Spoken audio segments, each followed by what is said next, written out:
Welcome to another episode of the Inspired Disorder podcast. Let's get this show started.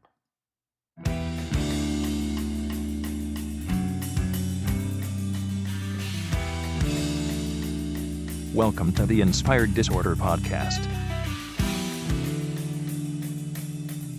Rebel podcasts inspired by life, love, stress, and setbacks.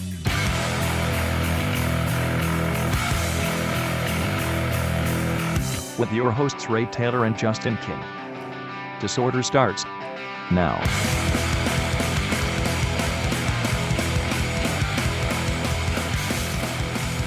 Yeah, there! All right, that's all the energy I got for tonight. Thank you for listening to another episode of the Inspired Disorder podcast. Have a great day. Oh, man. I am fucking tired, man. As we were just talking about seconds ago. Yeah, slept like shit last night. I think, well, aside from just, intestinal issues, which, I don't want to have to discuss brown talk on every episode, so I'll leave out the details. But, yeah, I slept like shit last night. I'm just fucking exhausted today. Took me forever to get going. We are recording at about, we're gonna try and start at around noon, but it's almost 1.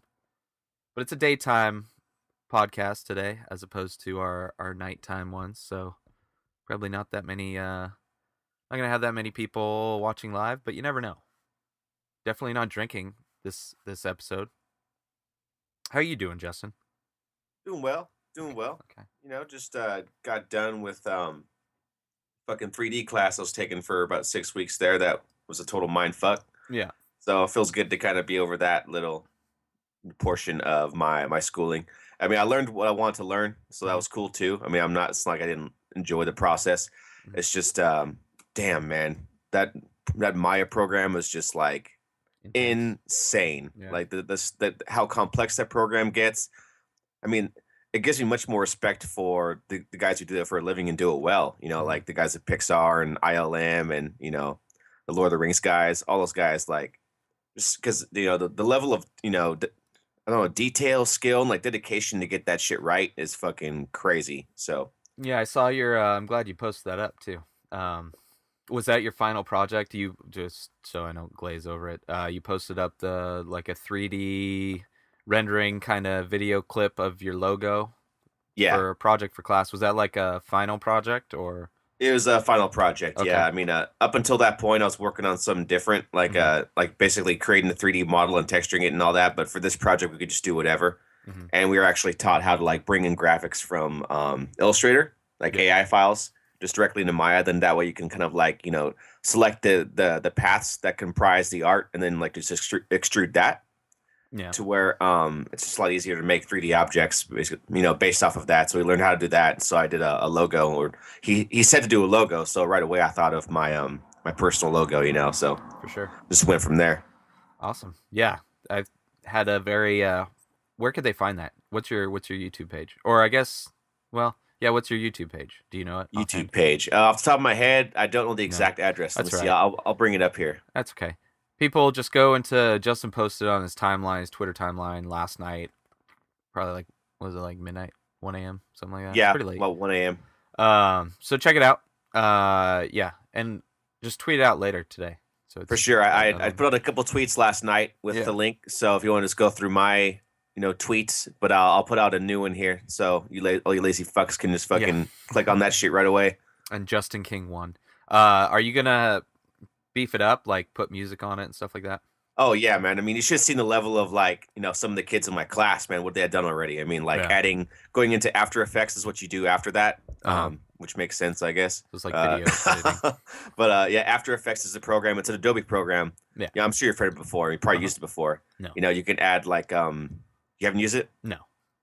It's actually pretty intuitive, man. It's like just like a hybrid of Photoshop and Illustrator, but for video, basically. And you can add all kinds of text and like effects and all kinds of crazy shit. And people are adding the music through After Effects Mm-hmm. and awesome shit. Like just the level of detail. There's a couple girls in my class that were twins, Mm-hmm. little Vietnamese girls, and of course, because they're Asian, going with the stereotype. No, Yeah, uh, they're very good at the they math they portion. just killed it. The whole class, though, man. The stuff they're busting out, the whole class was just like top notch, and their final video had like sound, like lighting effects, special effects, like lightning striking, like all kinds of crazy shit. Like she like modeled the gates of this like old 14th century castle, and like had them swing open and like smoke fly out and all kinds of shit.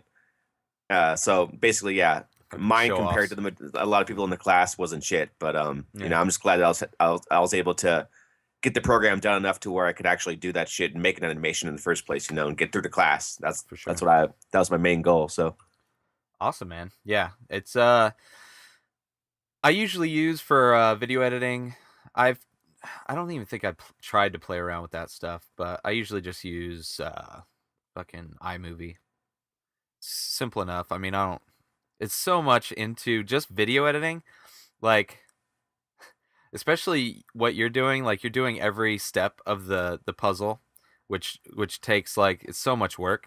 I can only imagine like just on the animation side, and then like the 3D modeling and stuff like that. But then once you get the video part done, then you throw it in, and then it's like just one element of a whole video process. So oh yeah, it's just like the beginning. Like it's yeah. crazy how you export the stuff from Maya too, because there's a couple ways to do it, but mostly to export from Maya the safe way, Hmm. you basically are rendering every individual frame of the movie. Yeah. So for just that little 20-second thing I did, it was 600 frames. Yeah. And so it took like damn near 2 hours to render just that, So, god damn, those those full movies, like, Pixar shit, whatever, those have to be like just They take forever. insanely enormous files. Yeah. I've already heard that they have like server, rooms basically, or buildings Yeah. actually, that are their render farms for that kind of shit. But Yeah. Yeah, it's I insane, heard man. like Avatar took 6 months to render. Yeah, I believe it. I So believe it because, like I yeah. said, just that little 20-second thing I did that didn't even have hardly any elements in it was, 600 frames and took like 2 hours to render. So, Is that 30 frames a second or 20 30 frames? frames per second. Yeah. Yeah. Cool. Which you can specify all that when you render it from Maya. And then what you do is like you have to stitch together all the pictures that it renders basically Yeah. into one movie through in After Effects. And then from there you can save it as like a MOV, a QuickTime movie or whatever you want, and Yeah. add sound effects, whatever you want to do.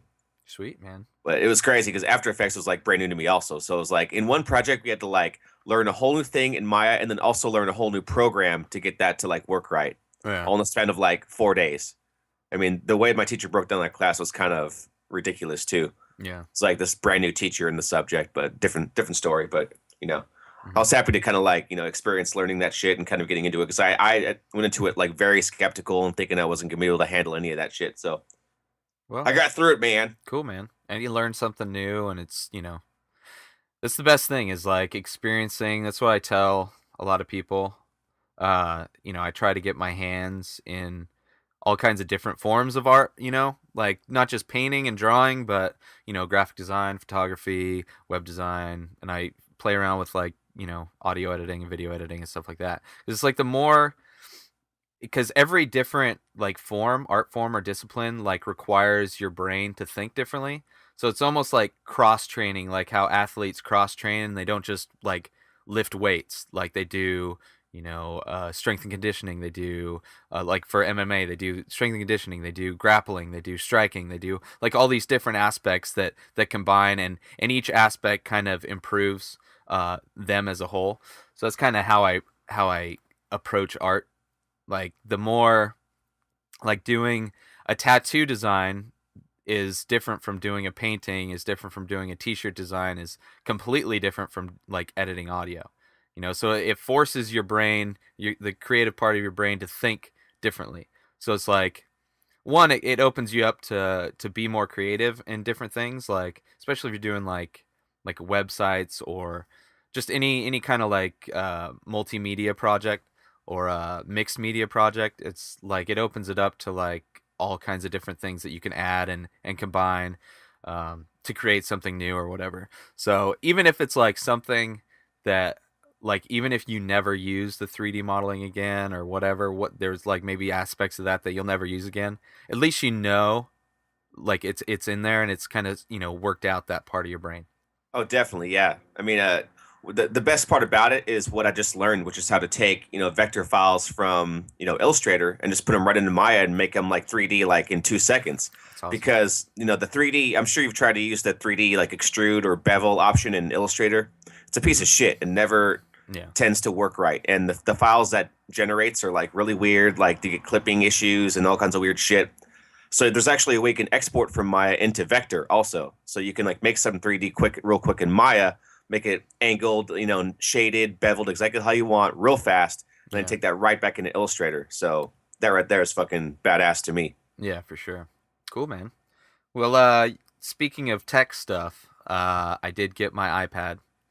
Yeah, yeah. The new iPad, no number attached. Put that screen up, man. I want to see like I haven't really looked at the Retina iPad yet, like or seen. Well, Yeah, it's like of I don't course, know if you could even like through the UStream quality, but appreciate, yeah, the detail, but I can tell what yeah. Oh, I can tell. I can definitely tell. I can tell because some of the apps aren't uh like the iPad apps, the older iPad apps are just iPad apps that haven't been converted to the new resolution. Uh, You can tell like there's text that still looks blocky, and things like that, and like images that kind of look. You can see the pixelation, which isn't like that bad, but compared to stuff that is in like the correct resolution for the Retina display, it's fucking crystal clear. So like I subscribed to there's a magazine that I loved that actually got me into photography, which led me into getting like more into art. Um, was National Geographic. My mom had like a huge like a subscription. She kept all the magazines, so I remember I always looked through them because the photography in National Geographic is just ridiculous. It's like some of the best photography that I've seen or that I've ever seen. Um, so I subscribed to it on the newsstand app on the iPad. It's like $20 for a year, so I subscribed to it, which is it's cool not because bad. it's what's that? That's not bad. 20 Yeah, bucks.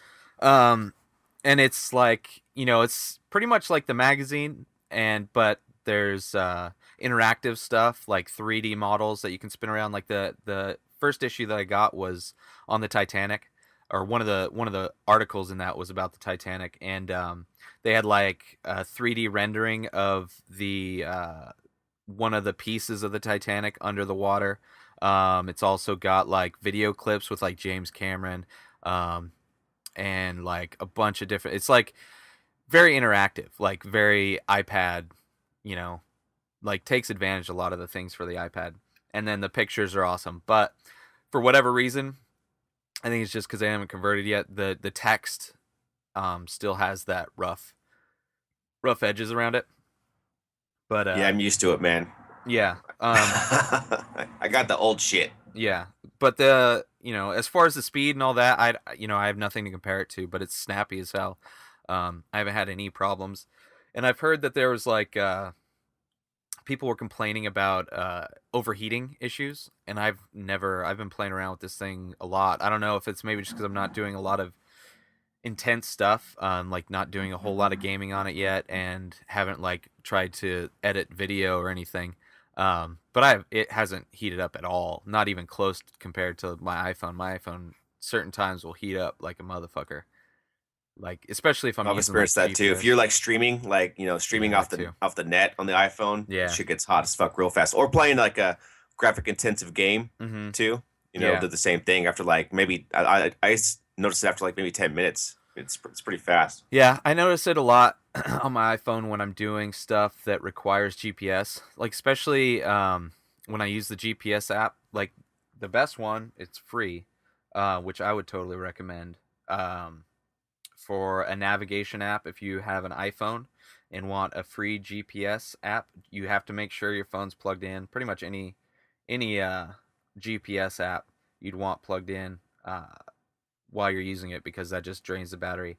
But the app is Waze, WAZE, and it has like text to speech, road, like turn right on Hamishaw Road, turn left on, or Hamacha, it like pronounces It Spanish says so weird. much. Yeah. Yeah. But Nice. it's like a fully featured GPS, and then it's kind of has a social aspect to it. So if like there's traffic or construction, you can tag it.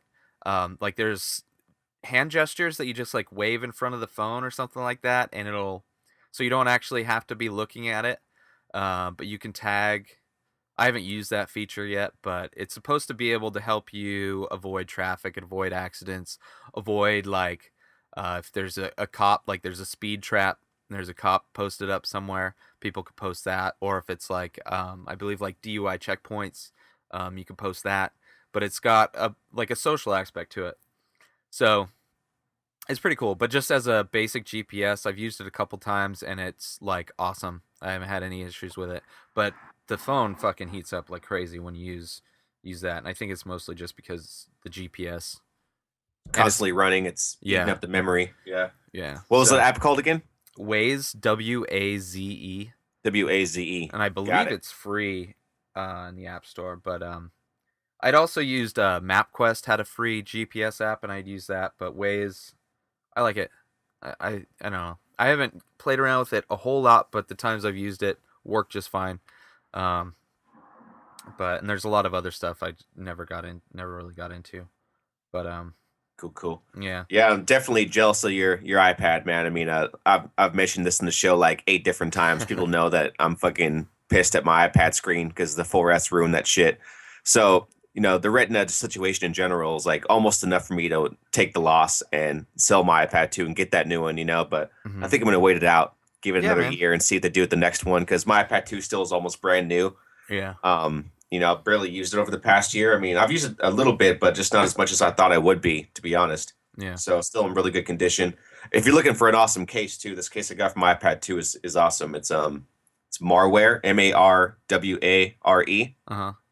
They make a case called the Executive CEO, I think, or something like that. I don't know. It's some crazy like, official sounding name, but awesome. That's real like low profile. Uh huh. It's able to like to kind of unhook on two sides and then adjust up to be like a little stand for it. And you can also kind of fold the top of it around to where you can like latch it on. It's got the smart cover stuff built in too. So when you open it up, like the screen comes on. Cool. It's badass. Cool, man. So that's Yeah, what I have. I haven't. I want to get a dock for it. I mean, I have the charging cable, but I want to get a dock, and then I've been thinking about getting a case too. I mean, I don't plan on taking it anywhere, but if I do, it would be nice just to prop it up, like, and it's surprisingly easy to type on. I noticed, like for It the is, yeah, virtual definitely. keyboard, that was one thing. That was one of the reasons why I was going to get the iPad 2 last year, but I ended up getting my MacBook Air because I wanted to be able to type on it. And when I got this, I was surprised how easy it is to type. Um, I haven't done like long typing, like I haven't done any writing on it, but just for Twitter and just like basic stuff, or emails, or um, even the messaging thing, like I was messaging you instead of using my phone for text messaging. Um, Yeah, that's cool, man. it's pretty fucking easy. So I like it. I like it. I'm still playing around with it. It's kind of weird because you're used to the iOS on the. I'm used to the iOS on the phone, as far as like different swipes and things that you can do. And this is like very similar, but there's a few things that are different. There's a few different gestures you can do, like to close an app, you can just kind of do the whole hand pinch thing, and it kind of Yeah. fades in. When you're in an app, you can do the four finger swipe to the side, and you'll go to another app that's already running. Um, and then Hmm. like in Twitter, let me see if I can pull this up. Did you have to adjust the settings to make that stuff happen? No. This is Really? all like right out of the box. And this is all stuff that I didn't know I could do. I just kind of I don't know. I just playing around with it, like I figured it out. And there's a thing on Twitter. So I don't know. Well, anyway, here's Oh the yeah, I'm doing it Twitter right feed, now. right? I think that before these gestures were like you had to kind of like install something to kind of hack them and get into them, Yeah, but but check now they this out. just threw them into Have you the seen like the this on Twitter, 5.1. Justin? Say what? Where you get on Twitter and you pinch. Let's see if I can do this without. You can pinch and it shows. Well, you can do like there's two different pinches. There's one where it shows like a conversation.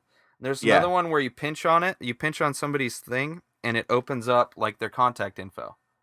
Yeah. Also on that Twitter app, if you have multiple panes open, like if you have like levels of those like Oh panes yeah, going, like that window on the right, if they're yeah, going like 3, 4, 5 deep, yeah. you can kind of pull them to the left and they'll like They fall drop off off. and Yeah, like yeah. I noticed that. that's But fucking crazy. I just found that when you pinch somebody in the timeline, you can instantly go right to their little description, their website, their location. You kind of go right to their what would be their home page on Twitter. Yeah. It's fucking crazy. But anyway, I fucking love it, and I'm still like the magazine thing is awesome. Like I'm excited to be getting Yeah, that's the newsstand National thing's Geographic. actually pretty new also. They've Yeah, only been doing that for maybe like 7 or 8 months now tops. That's yeah, like because before you just have to download the e-magazines kind of separately and be hmm charged for each one, but now they have the newsstand with the subscription packages and everything else where it's super easy to update. So yeah, it's getting better, man. It's getting better all the yeah. time. They have the UFC magazine on there. A bunch of. Do you subscribe to any magazines on your iPad? I subscribe to one called Edge, which is kind of like a tech/video game kind Uh of huh. hybrid magazine with like the photography and the design of that magazine I've always been a fan of. Uh huh. So yeah, I've been subscribing to that one for a while, and I download ebooks from time to time, not too often, but I do, you know, on the occasion read a book on here. I just Yeah. got done reading a classic, Paradise Lost. It's definitely worth checking out. It's an Cool. old school classic from John Milton about like it's crazy, man. The Yeah. symbology. It's all about the battle between fucking heaven and hell, basically, is Yeah. what the book's about. And they're making a movie about it pretty soon, also. So Sweet. recommended. Awesome. Yeah. The fucking yeah. It's I don't know. It's I'm excited, and I'll Yeah, be more excited once they get the resolution up to yeah, make it man, even definitely. clearer. Um, which is weird that it didn't, considering it's like text. That's text is generally vector. So it shouldn't have a resolution issue. It should just scale right up. But so they must be doing something different. They must rasterize their text or something like that.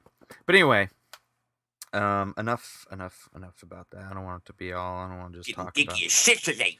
I know. Did you hear about the processor rate? The 8 gigahertz processor? I did, man. It's a little overrated because there's technically no application that utilize all the different cores and the multi-threading capabilities of all the cores together at once. Because once software developers realize the power and potential of utilizing so many cores and the multi-threading and the hyper threading of the different cores, then that will exponentially increase the speed of these computers. But at this point, it's pointless, because there's nothing. The programmers aren't.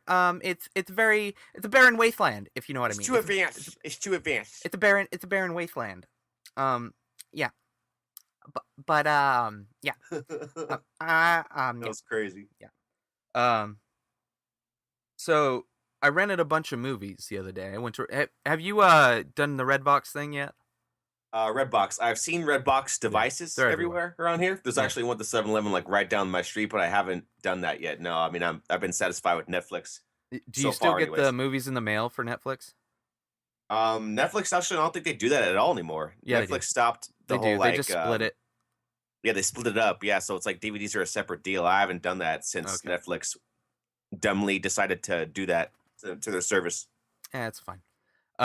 Yeah, I got rid of their DVDs in the mail and just went the streaming. But then, like for new movies, especially like streaming, they don't on Netflix. They don't have like the new releases a lot of the time.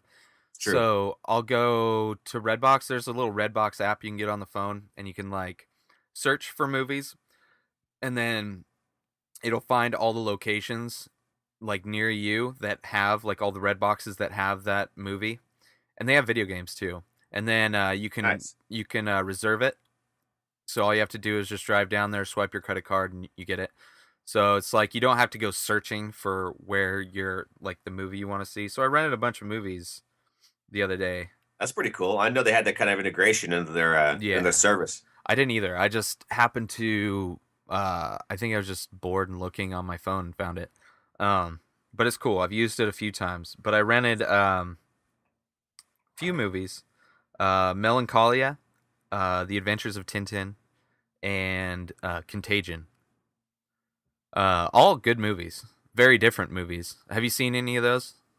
I Yet? have not. Okay. No, I was very interested in seeing that Tintin movie, but Yeah, haven't got around to seeing it. The special effects or the CG in general, I should say, looked insane in it's that movie. amazing. It's like it's nice that they did like more cartoonish looking characters in that because the CG is so good, but there's a thing when they try to make them look realistic, like Polar Express and some of Yeah, those it's movies not there yet, man. where they It's have still that uncanny valley where it looks like so close to real, but it's like a little disturbing because it's not.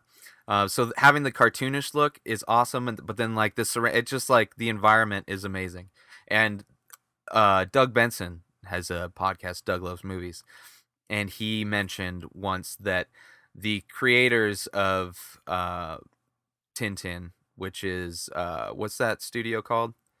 Weta. Weta. Is that Yeah, Weta Works? yeah, they should take over Indiana Jones franchise and just turn them all into animated features like Tintin, and then even Harrison Ford could still do the voice for Indiana Jones and just continue the story there because that like it's like an adventure movie. Tintin, it's a lot like Indiana Jones movie. So it would be so amazing just to see that, and then it would be in the hands of somebody that's not going to fuck it up.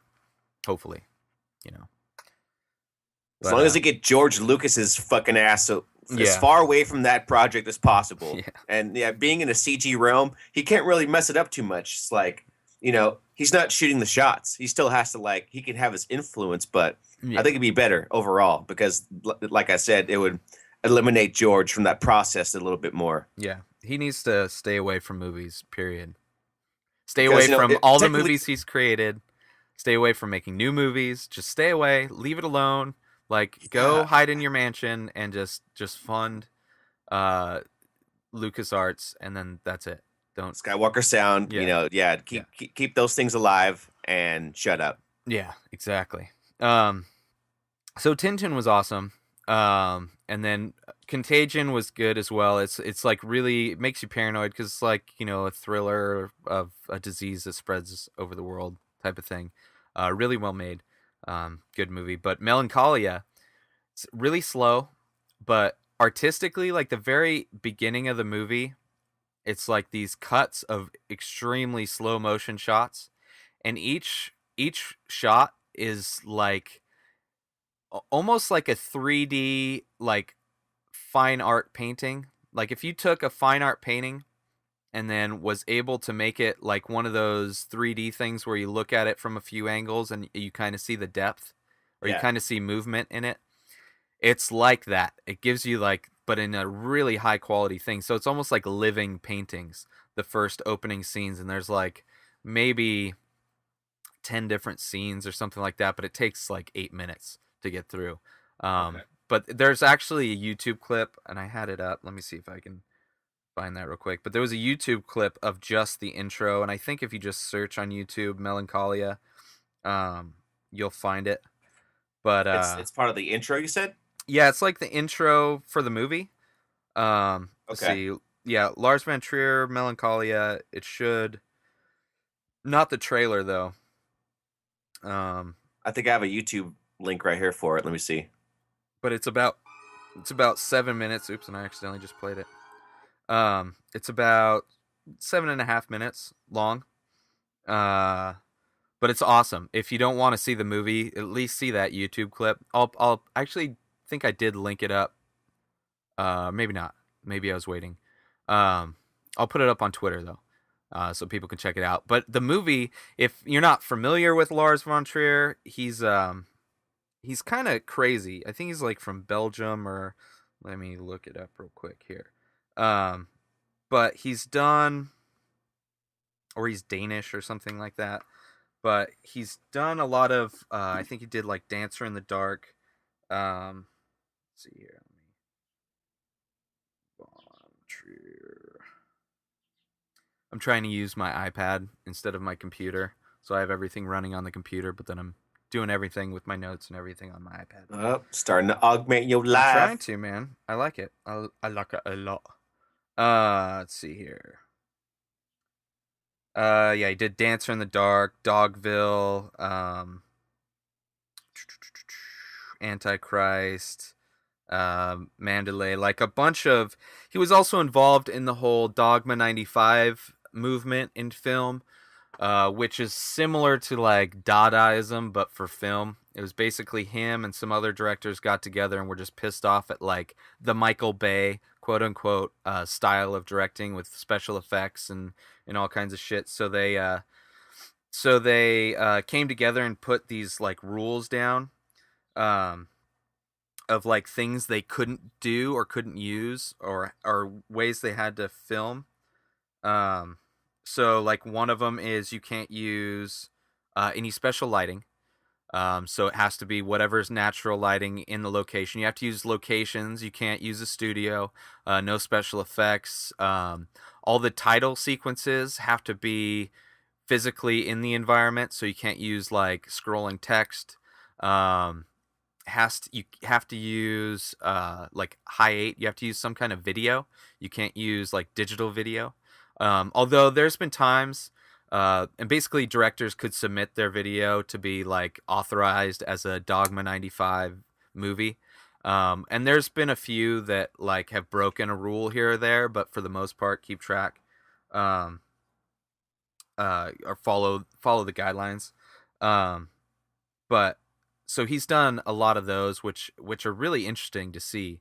I think uh, Julian Donkey Boy is supposed to be uh, one of the films that was certified to be Dogma 95 or whatever, and it's about it's like they're all really fucking weird, like artistic art house type movies, but it's about like a kid that has schizophrenia, so it's kind of almost taken from his point of view, so it's really like schizophrenic, to use for lack of a better word, as far as the editing and just the storytelling. But I think they use digital for that. And there's another one called Idiots, where but that's the English translation. I don't know. I think it's like a Danish movie. It's subtitled or something. But that one is about a group of people that live on like a commune type of thing, but they act as if they're retarded. And basically, they do that because it frees them from having to live like under the rules of society. So, like when you go out in public, they can pretty much act and do whatever they want. Like if they want to just yell and scream and sing and take off their clothes and run around the street, it's okay because they're acting like they're retarded. Everybody thinks that they're special. And then but they all live together in this house, and there's like kind of a drama where some people take it like they have their own definitions of what should be, like how far they should take it and stuff. It's really interesting movie, and it's hard to find. I downloaded it years ago, but it was like a Region 3 or Region 2 DVD, so I could only play it. I like it was some weird way I could only play it, but fucking if I think it was available at one point on Netflix, like to rent.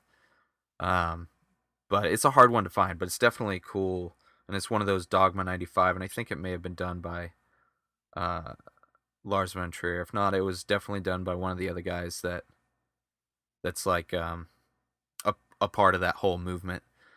But anyway, Melancholia is like visually one of the most gorgeous movies I've seen, and that's after seeing Tree of Life, which is another extremely slow movie. I didn't even get through the whole thing, but there's a scene in Tree of Life where it's basically like the creation of the whole Big Bang and like the evolution of everything. Like there's a whole scene of just like That happening, that basically. happening, and it's gorgeous. But this one, from start to finish, like it's it's amazing. It's like you could take a snapshot of pretty much any scene in this movie and get it printed up and put it on your wall, and people wouldn't think that's from a movie. um and it's a really interesting story. It basically takes place during like a wedding where the bride actually gets melancholia, which is, I guess, a type of depression. But then there's also this planet that's like scientists didn't know about and they discovered, and it's flying. It's like coming really close to impact with Earth.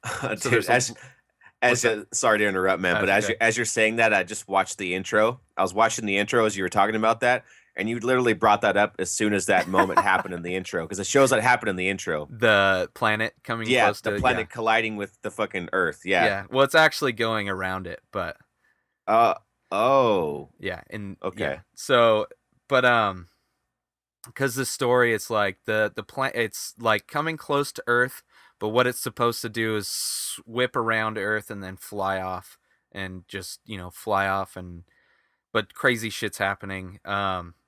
It's a fucking I don't want to go into detail. It's really slow, so take that into account. But visually, it's amazing. The story's good. The acting's really good. I mean, it's really slow because I think they used extremely like the dialogue and the acting is super realistic. So, and just what's going on is just a very, I don't know. It's a slow situation kind of thing. It's not like a I don't know. It's hard to explain, but I would definitely recommend seeing, especially if you're into like independent art house movies, or if you've ever seen a Lars von Trier movie, such as Dancer in the Dark. Dancer in the Dark's an amazing film. With Bjork is the star, and it's if you know Bjork's music, it's almost like a musical. But the way that movie was filmed was fucking insane too. Like this guy comes up with really unique ways to make movies, and this one in particular, like there's scenes where I don't know if you were paying attention in the trailer. There's a scene of a courtyard with a giant sundial, and if you look close, you'll notice that there's two shadows, like two light sources, and that's part of the story is that explains that. But just the way they were able to do that, like it's amazing. Like it's an amazing shot. So I definitely recommend it. If you're into that kind of movie. But if you're into like this summer blockbuster pop, bubblegum movie, it definitely wouldn't be. At least watch the intro, and then if you watch the intro and you're bored through the intro, then definitely don't watch the movie. Yeah, I just put a link up for people to check Okay, out cool. the Melancholia intro. Sweet. So Yeah. there you go. Yeah, for sure. So I rented those, and because it's been a while, I used to watch movies like all the time, and I just don't. I don't really have time, but I just don't have the patience a lot of the times either.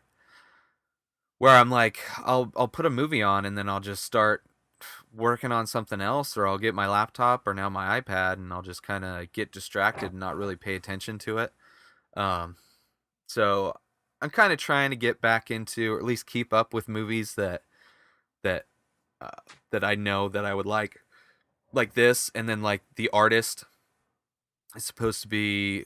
I think it's supposed to be coming out soon. I know it's still in theaters, but I would assume in a few months it'll come out for rent, and that's one that I'm really looking forward to because it's I think it won Best Picture, but it's a silent film, so Okay. right there, black and white silent film, old aspect ratio, but it's like modern actors doing old school silent film acting, and the story's supposed to be good. I don't know. It's like one of those movies where just the concept is enough to get me interested For sure. for sure.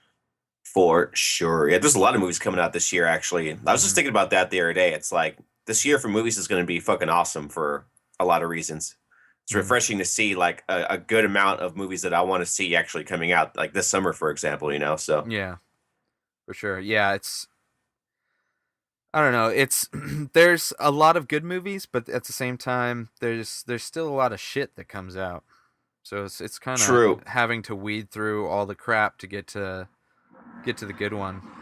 I mean, Get the I'm good nervous for ones. the Avengers a little bit because that's another like Yeah. I'll wait. situation that I think might be shitty. We'll Yeah. we'll see. I mean, the special effects look insane. It's cool they brought everybody together, but I have my doubts. Yeah. I with the whole comic book thing, except for Dark Knight Rises, I will wait. I will wait until it comes out on Blu-ray, and then I'll hear everybody's, reviews or comments on it, and then make my decision then. But I don't think I'm gonna go and see any comic book movie in the theater. I'm not gonna pay that money, especially if they're in 3D. Fuck 3D. I fucking hate. Well, although for Hugo was awesome for the most part, that was like one of the best 3D ones. But Need to see I that one too. having to spend, yeah, Hugo's out on Blu-ray. You should check that one out. Um, having to spend extra money on like a feature that gives me a headache a lot of the time, they can go shove those passive 3D glasses right up their ass. So anyway, that's all I got to say about 3D. Yeah, I've seen a few movies so far in 3D. Avatar is the only one that was like I enjoyed just because of the cinematography and how they kind of used it. It was like the first time for me to experience something like that too. Yeah. But all of the post conversion shit too, especially, is just so bad. I mean, it's not there yet. It's good intentions, but that technology is just not ready yet. Yeah, I haven't seen any of the post converted ones at all. The only two I've seen, I think I saw an animated movie, maybe a couple animated movies in 3D. Which 3D animated movies, no brainer, because those are easily rendered in 3D. But Hugo and Avatar, probably the only two that I would say are worthy of the 3D. Although as a whole, Avatar as a movie, not so much a fan. But visually, it was awesome. And technically and visually, it's an amazing movie. But story and acting can suck a dick, as far as I'm concerned. And like I have the longer it's been since I've seen Avatar, the less I want to see it. Just like I know what the story is, and the visuals aren't enough for me to want to go back and revisit it. So especially like I'll go to my chiropractor, and for the longest time in the little lobby, they have a little plasma screen or LCD screen, and they had Avatar on a loop, but muted. And it's like visually, it's like I remember all this stuff. I don't know. It's not something that I'll go back to. I guess I could say the same thing, like for different reasons for Melancholia, mostly because it was a really slow movie. The visuals may not be enough for me to watch it again, but I'm glad I at least watched it the first time. Yeah. But the artistic ability or the value of the shots artistically in Melancholia way better than Avatar, I would say. But that's just my own. That's my own thing. Your own thing. My own thing, man. So I don't know. I was let's see here. Yeah. It's iPad distraction. No, I'm just like looking through my notes trying to see what other things I wanted to talk about. Get off that fucking thing, right? Get off the fucking thing, man. So what's you've been playing any frisbee golf lately? Lately I have not been. No, I mean, as you know, it's been pouring fucking rain That's here in true. San Diego the past few days. So Stupid question. No worries. But yeah, not recently. It's been about maybe a week or so for me now. But yeah, still doing it. Still love that shit. Still have discgolfsd.com up there for anybody listening in San Diego looking to get into disc golf, try it out. Looking for good places to go play. Go do the damn thing. Check it out. Have you done any more work on that, or has it just kind of been waiting? It's kind of been waiting. Yeah. I'm in the process right now of making some stickers that I'm going to start posting up around some of the courses to drive some traffic. Yep. That's my first step, anyways, or first goal. I also kind of want to augment the some of the pages that are on the site and kind of add some more stuff to them. But yeah, it's been kind of on the back burner because of me trying to get around the 3D mindfuck I've had to deal with the past 6 weeks. True. So.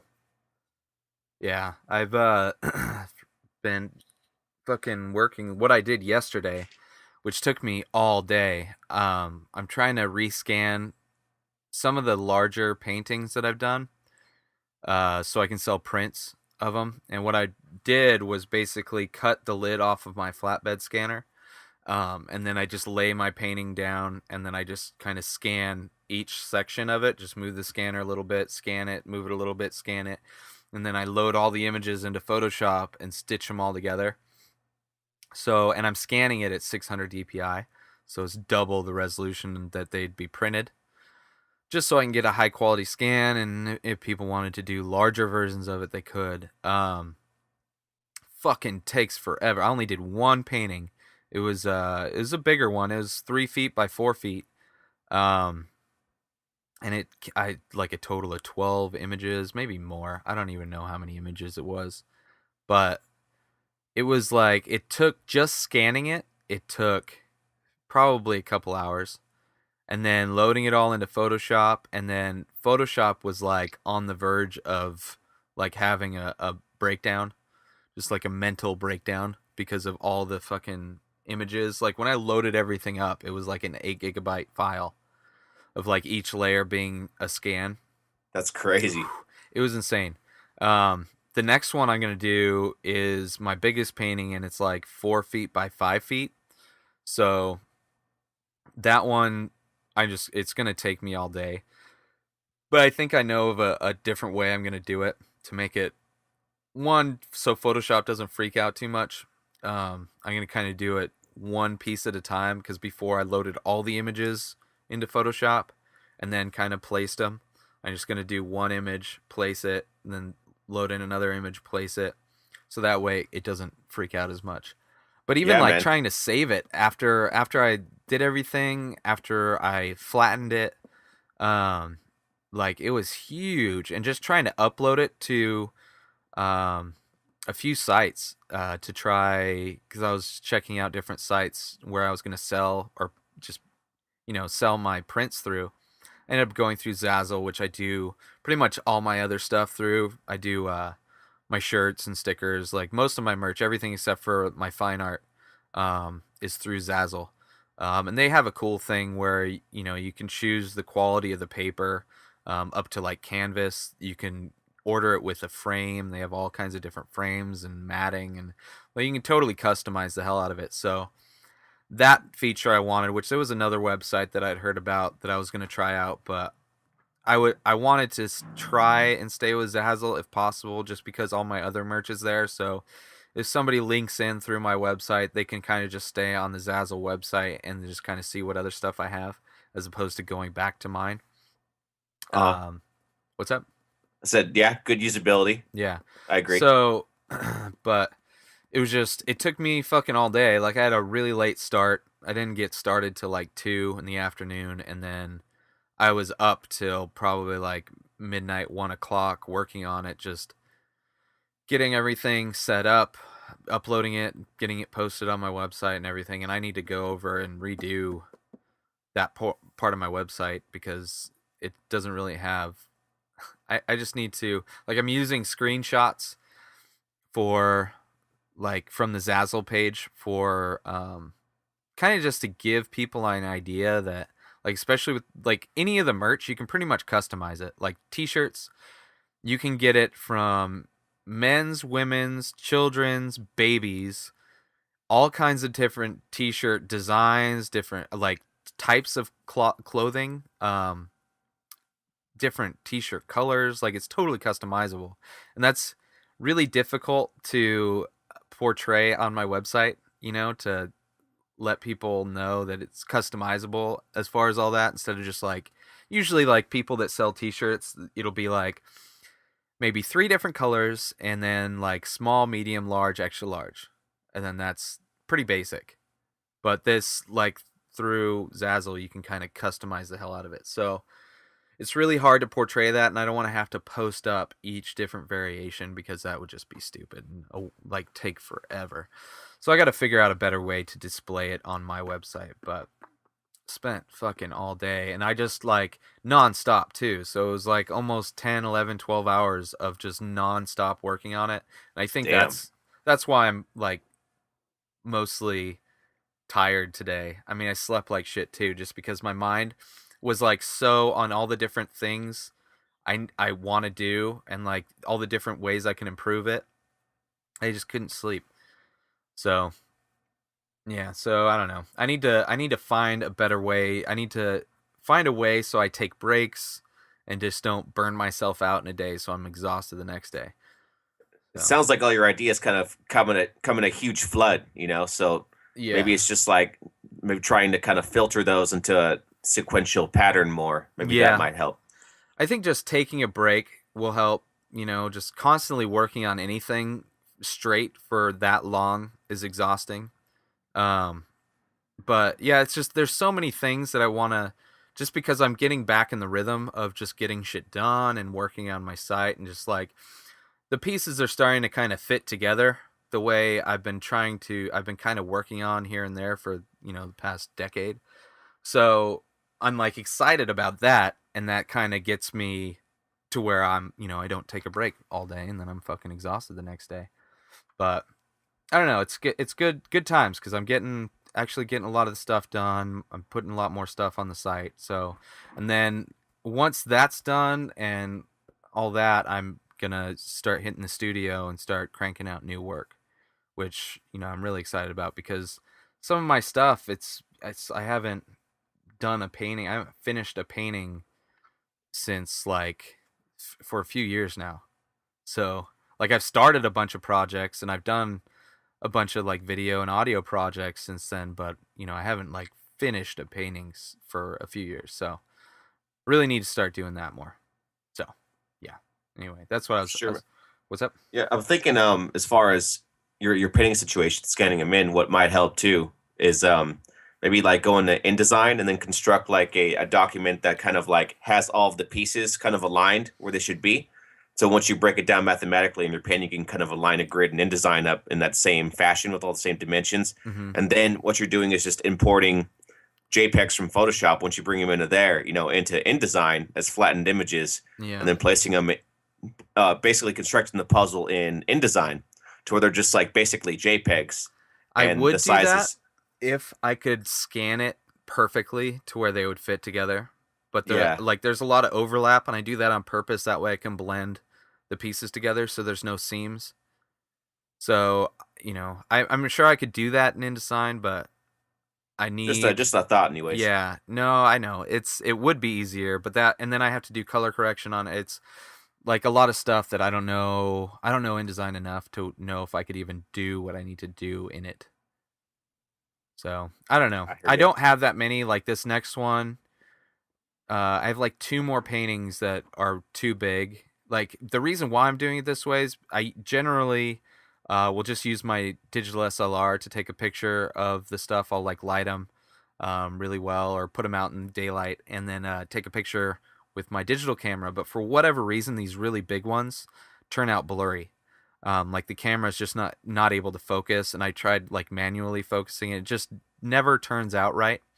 So where I have a bunch of other stuff that I've either scanned already or taken pictures of and they turned out fine. So there's a lot of stuff that I can put up that I won't have to rescan, but just these big ones that I haven't been able to get a clear shot of yet.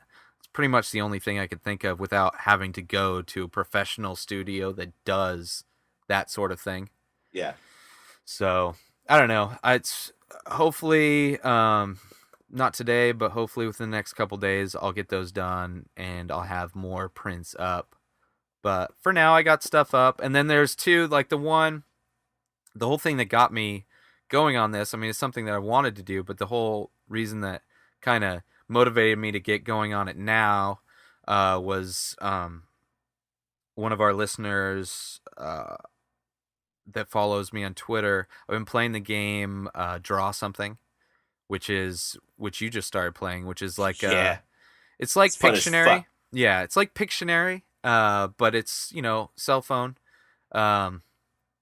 and it's like turn based. So you do a drawing, and it records you as you draw it. So when you finish your drawing and send it to whoever you're playing with, they watch you draw it, which is really cool. And then usually you'll guess it, then you'll draw something, or no, you watch them guess it, and you can actually see them as they're guessing it. So you can see, like, I was playing against somebody who drew icicles, and I didn't know how to spell icicles. So it took me forever, and then I ended up having to look it up because I suck at spelling, but icicles spelled kind of funky. At least to me it is. And so he was laughing. He told me the next day, he was busting up laughing because I couldn't, like, I knew what it was, but like he was busting up because I couldn't fucking spell it right for the longest time. So it's definitely a cool game, but I've done, like, there's some of the things I'll like go off on, and I'll try and do like a really like artistic or detailed drawing of it. And some of those I started taking screenshots of them and then posting them up on Instagram. And there's been a couple people that have wanted to buy prints of those. Like there was one of a bat signal, and then there was another one of T-Pain that I did, and I posted like 5 of them up on Zazzle for prints. However, the T-Pain one and the Batman one both got pulled down for copyright. So I don't know what I'm gonna do with those. I'm gonna try to post them up again, but not like title them in a way that would indicate that they are copyright stuff, and just see if they get pulled down again. If not, then I might just kind of find another way to do prints. If somebody really wants to buy it, I'll just kind of get them printed up myself at a photo processing place and just set up a PayPal thing or something.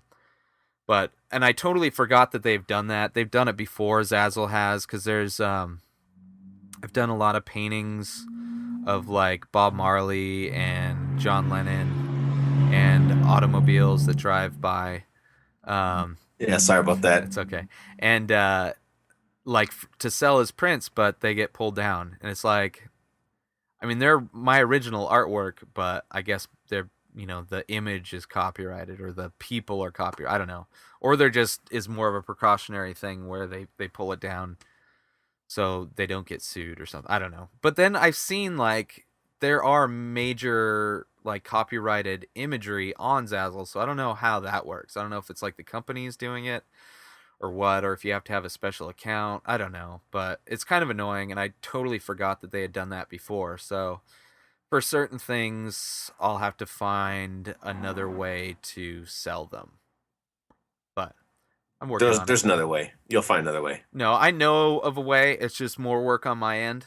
It's more work on my end, but then I get to keep more of the I get a bigger percentage. Because with Zazzle, you basically create the product. Anybody can do it. And you don't have to have your stuff for sale. You can just create your own stuff personally and just buy it for yourself. But if you do choose to sell it, you can choose what percentage of royalties you get. So, which I try to keep the prices low, so I don't usually put a very high percentage on it. But if I end up doing those prints myself, ordering them myself and then mailing them myself, then I'll obviously be getting a bigger percentage. The nice thing about going through Zazzle is they take care of everything. I don't have to worry about shipping, returns. I don't have to worry about any of, taking payments, all that shit. It's so much easier going through somebody else. But back to Draw Something. Fucking fun Awesome. ass game. iPad app also, Ray. Yeah, I almost feel like I'm cheating playing on I haven't even tried to play on the iPad yet, but since I started on the phone, I'm just gonna keep going on the phone, and I'm not using a stylus or anything. I'm just using my finger, and but I like it, man. And it's kind of annoying because there's some people I play with, and they just kind of like draw bullshit stuff, and then they just write clues, like basically just telling you what it is. Yeah, it defeats the purpose of the game. So I really try not to use any kind of words or letters or anything. Every once in a while I will, but it's more of like I was doing one of the word I was Vegas. So I drew like a slot machine, and I put win on the front of it, and a bunch of coins. But I mean, it's not like I said what happens in blank stays in blank. Yeah, which I've seen people do. So it's a fun game, man. And I haven't been I've been so busy the last few days. Like I'm playing with like 10 different people, so I like probably like a huge list of people waiting for me to do my round. But it's definitely a fun. Yeah, I'm actually picking a word right now that I'm about to draw in our matchup. How do the matchups work in that game? Like, is it like an actual head-to-head thing where like it's one person's a winner, or is this you're collecting coins? You're kind of going for the longest streak. Okay. So like if you draw something and I'm unable to guess it and I pass, then that streak ends with me guessing your drawings. But then the streak of you guessing my drawings continues as long as you keep. So it's kind of like it's not really a competition where we're against each other. It's more of a team effort. And the better we act as a team, the farther, the more streak we get. And you also get coins and stuff like that depending on the difficulty of the word. Um, so it's not really, there's no real loser. And there's times where it's like, if you wanted to, you could be a dick and just, pass, even though you know what it is, just to end their streak. Yeah. So it's like, there's no real win lose type of thing. But the one downside I'm starting to notice, because I've been playing it so much, uh, you start seeing the same words. Like I've drawn KFC like 3 times. I've drawn What the fuck? coach a few times. I've drawn car wash a couple times. I've drawn like there's a bunch. So, but I think that's just the free version. I think if you get the pay version, you get more words to play around with. But that that seems to be kind of a downside that I'm noticing. So it's like there'll be times where there'll be words that I've drawn before, so I'll choose like an easier word just because it's something that I haven't drawn before. Because I'm getting fucking tired of drawing KFC. You know? Do you just draw the fucking kernel, or how are you doing? Are you doing Pretty like a much. bucket of wings? Yeah, that's what I do now. When I first did it, I tried to do wings, like like a bucket of wings, and then it was like I didn't really know, and the wings didn't turn out, so I erased it, and then I tried to do a drive-through. And then that didn't really turn out, so I erased it. And then I tried to do Colonel Sanders, um, and then it didn't turn out very well because I didn't really know what he looked like, um, so I erased it. And then I just drew a chicken, put an arrow into a pot with like little thingy things. So it's like after all 4 of those drawings, hopefully they can get KFC, which they didn't. But now I just draw Colonel Sanders because I know what he looks like. So it's like I don't even have to do a good job. It's like some of those just I'll go through it super quick and I'll just be like done with it. But then there's some where I'll be like, okay, I'm really gonna try and draw T-Pain. It's like I don't know, I don't even know who T-Pain is, or not T-Pain. Was his name Lil Wayne? That's who I drew. Um, and I knew he had like crazy facial tattoos. So I did a picture of his face, but like a close up picture of his face, so you could see the teardrops and then his little L, and then like I tried to do the tattoos he has on his eyelids. But I was like that was when I was watching like Tintin or something like that. I was like, fuck it, I'm just gonna try and do this. So I pulled up a picture of Lil Wayne on my laptop, and then I was just sitting there with my phone. I'm like, okay, I'm in it to win it now. So, every once in a while I'll want to get really in depth, but then it's just really nice. It's like a nice warm up because I haven't, haven't been drawing regular, I haven't been painting, and like you kind of get rusty doing a lot of stuff. So it's definitely a nice way to warm up and kind of shake off some of the rust and kind of also because it's so limited, it's such a small screen. You don't have a very accurate stylus because I'm using my finger, and it's really limited. You can buy more colors, but fuck that. I'm not gonna use my coins for buying colors. I don't need it. I could do it all in black and white if I really had to. So it's like really limiting, and it's nice having that like limitation to where it's like you're trying to do this thing in this limited space with these limited tools. Like, go do your best. Oh yeah, it demands creativity. Yeah. That's what's cool about it. Which is kind of similar to the whole Dogma 95 thing I was talking about with Lars von Trier. Like that's what they wanted to do. Like they wanted to cut out all the extra things and kind of limit the director to very specific rules. That way they have to find a way within those rules to be creative. So it's really interesting to just, or a fun like exercise to kind of get into or try, an art project, or to try and do work and limit yourself. It kind of forces you to expand the limited access or limited tools that you have to do the most creative thing possible. But yeah, I don't even know how we got on draw something. I know I brought it up, but I don't remember exactly how we got to that. You were talking about your prints. First off, like, you're Yeah, but I was scanning your getting away paintings and from getting it. those up online for sale, and then Yeah. you mentioned the draw something with your Yeah. drawings and trying to sell those too, and Which would be crazy. Somebody this took buying. us to the God, what's the word I'm looking for? Come on, Alpha Brain. Fuck. The innuendo we are at currently. It has taken The us to this current point, Ray. topic. Yeah. But it's just to go back to it real quick.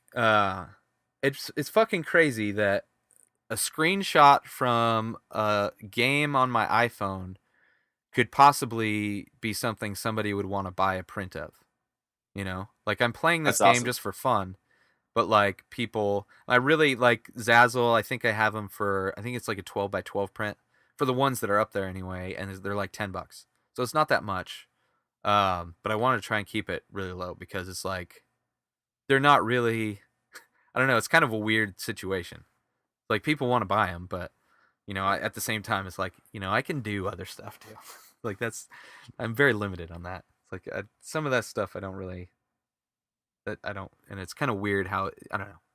Well, I don't know. it's cool that I don't know that people respect your work though, and like they're willing to take whatever you're doing in Yeah. whatever medium it is, and they appreciate it. Yeah, that's one thing, especially since we started doing the show again and we had to redo everything. It just happened that at the same time we started getting a lot of Death Squad listeners, which is fucking awesome. And not only that, but they're like, they interact with us on Twitter and stuff like that. So we get a lot of feedback. And it's really just it's an awesome, like, kind of, I don't know, everything. It's just being part of that conversation and actually having a conversation with people, and then also just having that be a part of not only just how we're doing the podcast now, how it's more personal to us, to where we just talk about whatever we want to talk about, things we're working on, and just things we want to talk about. Yeah, man. That it also kind of relates to what I'm working on, and then they can see and appreciate, and kind of spreads the word, as it were.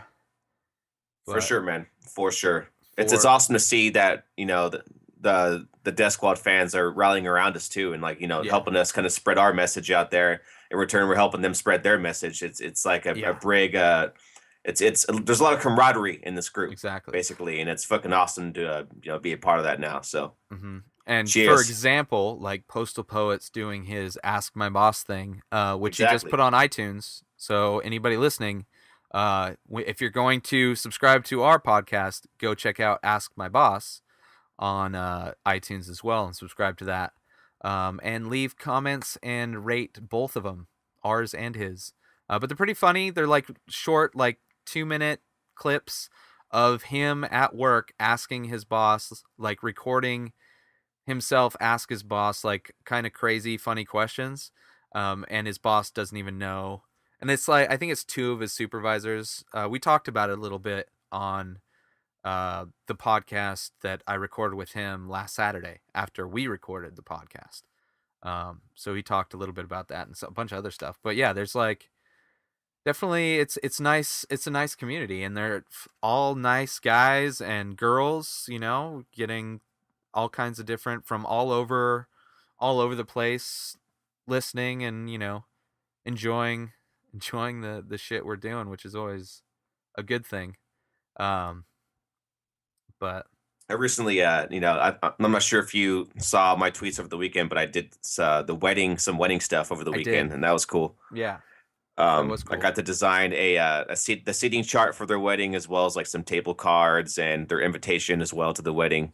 I got hired to do all that shit, and well, not really hired, I should say. It was more like me kind of donating my time as a wedding gift to, because there's two of my friends who were getting married, so Yeah, I told them I'd take care of all of it for them. sweet. But it was cool seeing my stuff up at the wedding and being used, and like people walking up to my seating chart and like looking at it and reading it, and like it actually working, doing its job was Yeah. was pretty cool to see. I haven't really seen that firsthand for a while, because at my last job I had, it was like, yeah, I'd make brochures, collateral materials, trade show graphics, this and that, business cards. But as far as seeing those things actually get used and do their job, it was a while since I've seen that happen with my work. So was like, I was proud, man. It's good. Okay, Yeah, no, I saw it, and don't you ruin my moment, it was man. good shit.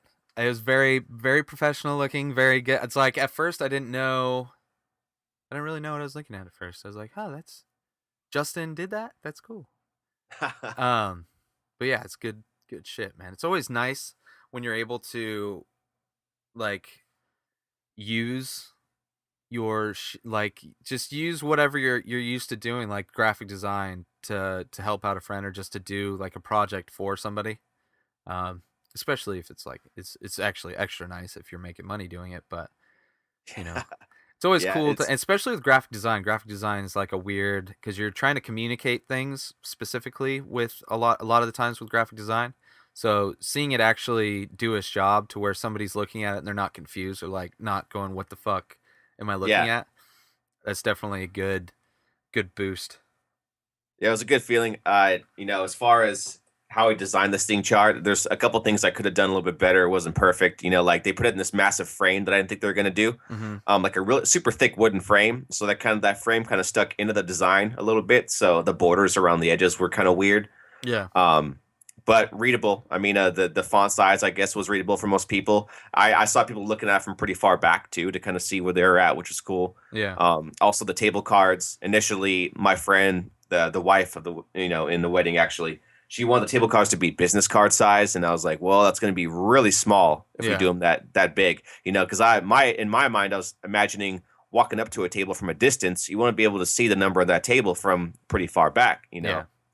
So I made them 4x3, typical, photo size, basically. Yeah. And worked out perfectly. You're able to see the numbers from like way far back. I mean, the number like nice and big on the card too. So Sweet. it was cool. I actually got some connections too from that. People who were there who, the word kind of got around that it was me who did that stuff. And they're like, oh, do you have a business card? I did bring some business cards with me. So Sweet. I gave some of those out. And, actually one of my friends is a wedding photographer right now, or not currently. He's done some in the past as like a side gig. Mm-hmm. So he's talking about like maybe starting like some kind of side business up to where we're doing like wedding packages for people, like we can offer up photography for them, like, actual wedding and reception photography, not like professional, but like, the guys that walk around mostly Yeah. at weddings. Yep. Like do that for people as well as like offer up a whole design package, like I just did basically, That's good invitations, money, seating too. charts, whatever. Yeah. It's like an all-inclusive kind of visual, media kind of package for weddings. Yeah. So I went to a couple weddings last year. A friend of mine's sister got married, and then my girlfriend's friend got married. So definitely, and it's funny, the same photographers were at both weddings. Really? It's like a couple husband wife photography, and they do all the pre-shot type things, and then they do also like during the wedding stuff, and they edit it right there. So it's like at the reception, they'll hook their laptop up to the projector or whatever, and you see the pictures that they just took, like already like edited to where they look like ready to print. It's fucking good stuff. So they obviously do a lot of that, but definitely good money, man. Any kind of wedding stuff, because they charge like from what I've heard anyway, like photographers and stuff, they charge a shitload, and as long as you do a good job. Yeah, exactly. Fucking As long as you're like not, you're there, you're working the whole time you're there. Yeah, I've heard Yeah. of photographers, in general, making like $500 to $1,000 yeah. at a wedding yeah. like that, just for walking around basically, and just picking right moments and taking shots, like candid shots. Well, as and you well get as, like, used to different like scenarios that work best for shots too. Like like they had their whole routine down. Uh-huh. So like the more you do it, like the easier it gets too. It's like, well, usually we'll take these couple shots and we'll do it from this angle. We'll have this background. We usually like these poses, and then during the ceremony, we usually kind of like they did this thing where because they both take pictures, so they kind of are almost at opposite ends, kind of just rotating around the whole thing. But they make sure not to get in each other's way or in each other's frame, and then if they do, they just Photoshop the other one out. But they had like their whole thing down, because the first one I went to, I was actually videotaping the wedding. So for the bride's grandma that couldn't make it, so I was videotaping it. And I was like, didn't really know what I was doing. I mean, I can do. It wasn't that bad, but just talking to them and just making sure I was out of the way, and like if I had to do it again, I would have done it 100 times better. Because when we had to go, my girlfriend and I sat down to edit it, and it was like audio wise, it was just off the camera. So it was like next time I would have had audio recording right up there, so I can get better audio. I would have had all kinds of different stuff. But it was interesting to see like that whole thing, and then they just happened to be at another wedding that I went to later, because they're both down in the desert, Palm Desert. So, But yeah, man, it's just like, like I said, making those connections yesterday, I was like, damn, well, I already kind of experiencing this now. I have a friend who's been one before. Mm-hmm. Why not put two together and get some going, because hopefully sure. soon we'll be able to even like, if bride and groom want a website created around their wedding, Mm-hmm. With links to their registry sites or whatever the case might be, I'll be able to do that too. So it's all kind of, there's like a plan forming in my head right now. Cool. I mean, definitely not like, I don't think it'll be career level kind of stuff, to where it's like that could be my job, maybe, but not anytime soon. So I'm still going to be looking for full-time work, but as like a side gig, that's some decent change to be pulling in there doing that shit. So For sure. all good. Awesome, man. Yeah. That's definitely, if you could do like, that's the thing. The best thing to do is to be able to create something that's like all in house. The less you have to outsource stuff, the more you can do. Like if you're like setting up something like that, having a guy that can do the photography, having someone that can do like all the whole package, it makes it easier. Because people don't want to go somewhere where it's like, okay, well, we're gonna handle this, but we have a guy that does this, we have another guy that does that. So here's the guy we know that can do that, and so it's like you have to you're dealing with separate contractors for every situation, and different freelance guys, et cetera, et cetera, et cetera, et cetera, et cetera, et cetera. Yeah, that's cool, man. So yeah, gonna get that going here hopefully soon. And we are gonna start getting more guests on. Obviously, a couple more people, a couple of our listeners, we're gonna get on. Contacted through Twitter already. Not sure when, because South by Southwest just happened, so I need to get in touch with Rory, who debuted his site, which I haven't played around with yet, but it's the atfight.me site, which I think it's like you post up a thing like for example, it would be like, who is the better frisbee golf player, me or you? Obviously, we know the answer to that, but people would vote on who they think would be the better of the two, and then like whoever gets the most votes. At least that's kind of what I've gathered just from the posts from it. So probably play around with that a little bit. Get a hold of him, see if he wants to come on and talk about it, and just talk about what it's like to create, a site like that, a social site. Ask him what it's like to go to South by, like kind of just the whole process of it. Also, just send an email to a friend of ours, sister, who is an Olympic not gold medalist, silver, I think she won for softball. And currently she's sponsored by like Nike and CrossFit, and she does like modeling for Nike too. But I figure get her on. Just be cool to. That'd be cool, man. Because I've only hung out with her a couple times and never really had the chance to get in depth as far as what she does. Like I know what she does, but I just feel like it'd be a good conversation. Definitely different change of pace, different change of conversation. And then also the listeners, a couple of our listeners from Twitter, we'll get them on just to it's nice to get to know different people and different stories, different points of view, like Postal Poet. Like we're obviously gonna get Postal Poet on more, and just kind of get like maybe some regular guests to just bring on every once in a while, because definitely, I mean, it's nice doing it just when it's just you and me. They're easy. We can just throw them up. It's stress free, whatever. But it's also nice to get guests in. And especially if we can get them in multiple times, just to kind of get to know them more and stuff. Yeah, man. So it's always cool to have that other perspective on topics, and sure. they can bring up topics that we can all talk about. It's just it's more of a conglomerate of ideas with more people. So yeah, I'm all for it. I'm all for bringing on as many and as many people and as much as possible. Yeah. So we're working on that. And the hard part is basically, I mean, it's not super difficult, but just you and I getting together to record. Because I'm working on something, or you're working on something, or I fucking whatever, or you didn't, whatever. I don't know. It's just like, we're pretty good about it. It's not too bad. But when you throw a third person in, it's like adds a little bit more difficulty It's true. trying to match everybody's schedule up. But we'll figure it out. So hopefully the next couple episodes, we'll start getting more people in. But I'll probably want to try and get Rory on first, just because South by Southwest just happened. Assuming he's not really busy, then we'll kind of go from there. But should be within the next few episodes. Should start getting a lot more guests on. Cool, man. And all that stuff. Yeah, But, I'm still talking to my sister about her coming on to talk about her band. I remember you mentioned that a couple weeks ago, for a couple sure. episodes ago, I should say. Yeah, anybody you want to get on, fucking do it. Let me know. We'll get them on.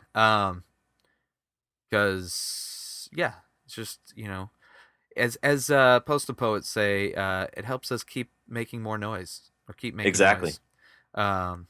Which is good to make noise. And just so everybody knows, I'm sure they do know, but just to remind everybody, or for the new listeners, we don't have a regular time that we record. A lot of the times we had been recording on the weekend, like a Saturday or Sunday at night, which I kind of prefer the nighttime ones, because my brain is a little bit more awake as opposed to recording at noon, because I usually sleep in. But sometimes we're going to record them at noon on a random day.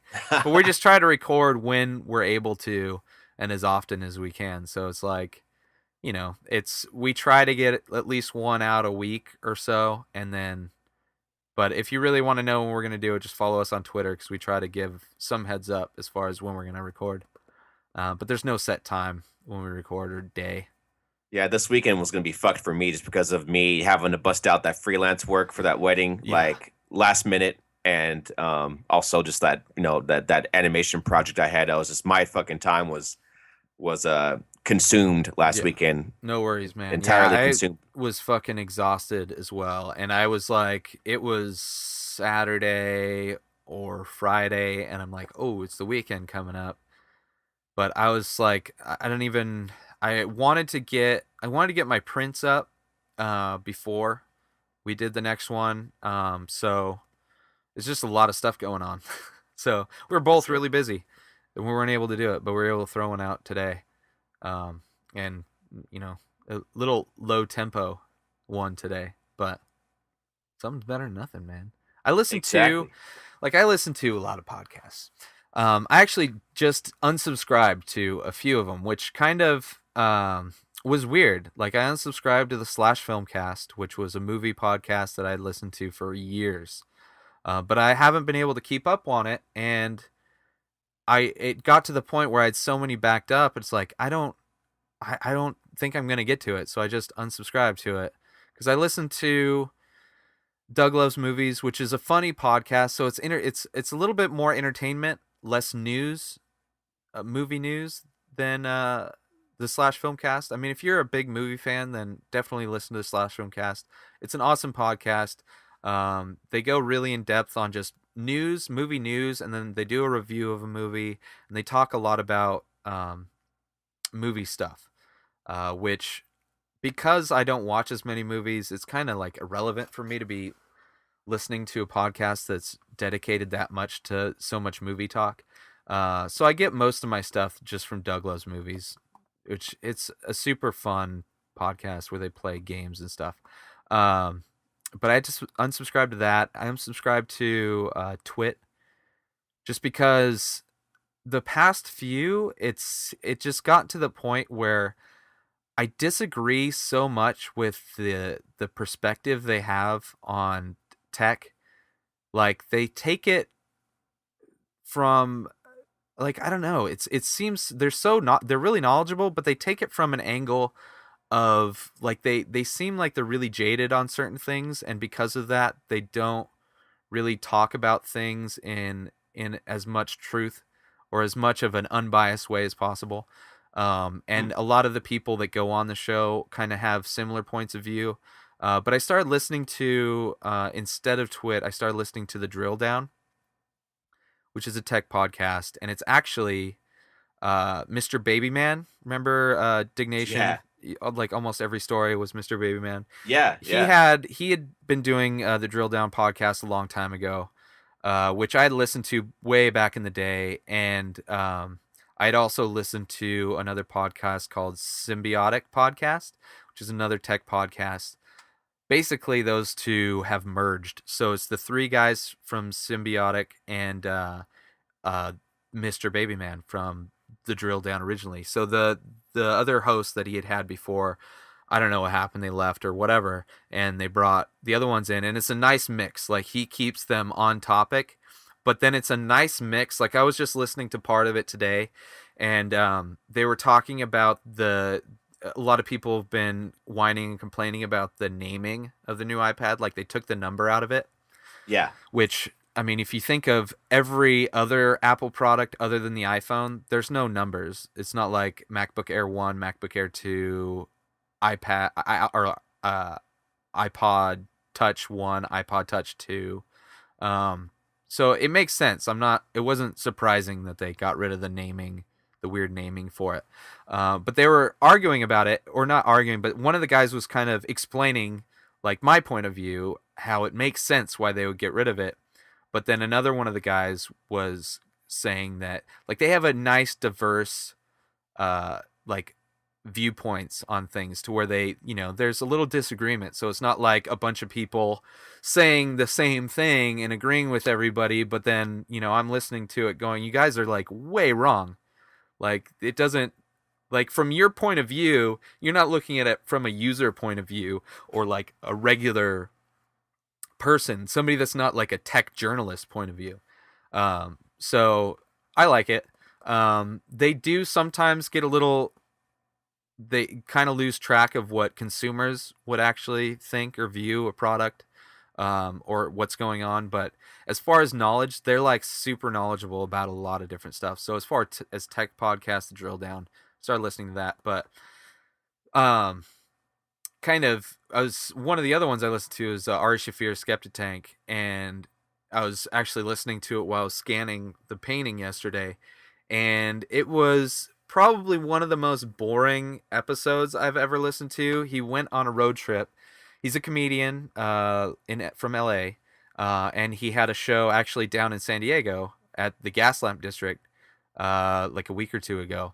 So he was driving down with two other comedians that were going to do the show with him, and they decided to record a podcast. But basically, what they did, one of the comedians got like he met somebody at a show in like Michigan or something, and I'm probably wrong, but he met some girl and they like hit it off and they made mixtapes for each other. So he was playing the mixtape that she made for him on the drive down, and they were kind of talking about that, commenting on the song and like good or bad or whatever. But it was really boring. Listening to a bunch of guys just talk, like you hear the music playing and they're kind of talking about it, but it was boring. So, but I listened to the whole thing. So if anybody's listening to this thinking that, I'm sorry, but they're not all like this. There's a very big range. And I'm not even comparing this one, our podcast right now, to that. I think we have a lot of topics that we're actually talking about. It's not just us commenting on music.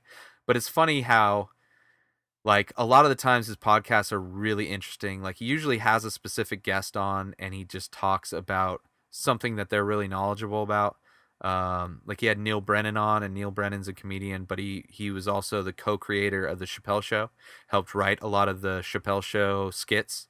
And direct it. So Chappelle Show's classic, man. Yeah. So he had Neil Brennan on, and he was talking about like show business, like Hollywood show business and stuff like that. Or he had like a high-end call girl on, and he was talking to her about that whole business. Or he had like his parents on, and they're both Holocaust survivors or whatever, and he had them. So he has like each episode is kind of a specific topic, and generally pretty interesting. So this one was a little disappointing, but I still listen to the fucking thing. So. Yeah, I've kind of like, as far as tech podcasts go, I kind of stopped watching most of my tech podcasts after Dignation ended. Like, Yeah. Techzilla ended for me a long time ago. Techzilla was starting to get pretty boring. It's like, after I kind of, was not really involved in that field, because I had a job for a little while where I was kind of working with electronics. Yeah.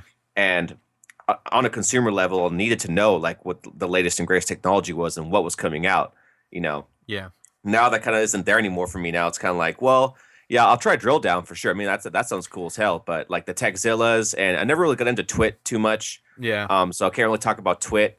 But Dignation was the only one I kind of watched on a regular basis and really followed was Dignation. And now that that's over, it's kind of like, well, I really have a need to really, really follow a tech podcast anymore. It's like, if I want to be, in up to date as far as what's going on technology wise about, like, anything creative, like, the new Wacom tablet or the new Photoshop or whatever the case might be. There's plenty of resources on, people I follow on Twitter who will tell me that information, and I'll be able to go to a website, figure out what's going on without having to listen to a podcast or that kind of thing anymore. So kind of, tech podcasts in general for me, I don't know. I'm kind of jaded against them now, but I'm still open to try new ones, especially if you're recommending them. Well, I mean, the symbiotic or the drill down is like, it's pretty hardcore tech talk. So, I mean, if I barely don't need to listen to it, I don't really, but it is kind of interesting just to hear kind of detailed perspectives and things, because I still like to hear what's going on in the tech world in detail, like business wise, legal wise, like all the different things that are going on. But yeah, the Techzilla was a nice show. But yeah, I stopped watching that. And pretty much all the Revision 3 stuff, even like it's been a while since I've even watched Totally Rad Show. So, and I still haven't watched the last episode of Dignation. I don't know, there's just so much shit. I mean, when I'm sitting down to watch something, I usually throw on like Netflix or something like that. So, I don't know. Oh, yeah, and we kind of already talked about this anyway, but most of what I listen to is Death Squad, Joe Rogan, and then a lot of the different comedians that kind of go on there. Like Ari Shaffir has his own. The Skeptic Tank is pretty crazy. I just actually listened to the first episode I've ever listened to of the Skeptic Tank recently, and that's some crazy shit, man. I like that. Which one was it? What's that? What episode was it? I think it was their latest one, the one that just came out. Let me see. I'm looking it up on the iTunes store right now just to be sure. Well, it wasn't the road trip one then, right? No, it wasn't the road trip one. Was it the one with Duncan Trussell?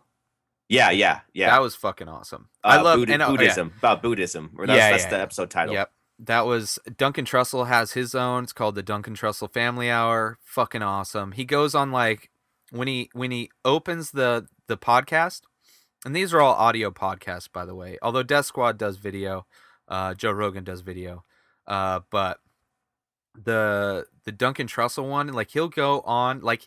He has such a way with words, it's magical. Like the way he describes things and the way he goes on rants and just like it's like he speaks in a way that it's very, very unique. Not just the sound of his voice, but just also the way he speaks and the words he chooses and like kind of where he goes mentally on his tangents and his rants is really like super, super amazing. But yeah, that one you should listen. You should check out his podcast. You should listen to the Duncan Trussell Family Hour, the episode with Bert Kreischer. Okay. Hilarious. Which Bert Kreischer's a fucking hilarious guy. But that's another one I listened to. Your Mom's House with Tom Segura and Christina Pajitsky. They're both comedians, married comedians. They were on the Death Squad label, but they decided to start doing their own podcast. But that one's really funny. And they talk a lot about shitting and pooping, and he talks to his dad, Top Dog. And it's just that one's a hilarious one. That one makes me laugh a lot. But it's all like I pretty much just listen to the stuff that's like Death Squad or related to Death Squad for the most part. I stopped listening to a lot of other stuff. Because Because doesn't Red Band produce all those podcasts too? well, he used Or to. He doesn't do Your Mom's House. They left, okay, and they're doing it on their own. Ari Shafir left, and he's doing it on his own. So and a lot of them left. Like there's one of them left. I can't think of his name right now, but the podcast is What's Good, and he left and tried doing it on his own, and it sucked, man. So he just went back to Death Squad. Um, so I don't know. Oh, and like fucking on the Death Squad one, the Ice House Chronicles, but the Naughty Show. Naughty Show has consistently been there the whole time. I think they're the longest running podcast on Death Squad, and it's hilarious, man. I watched it last night. Like those those shows, because it's like a crazy mix of people that he brings in.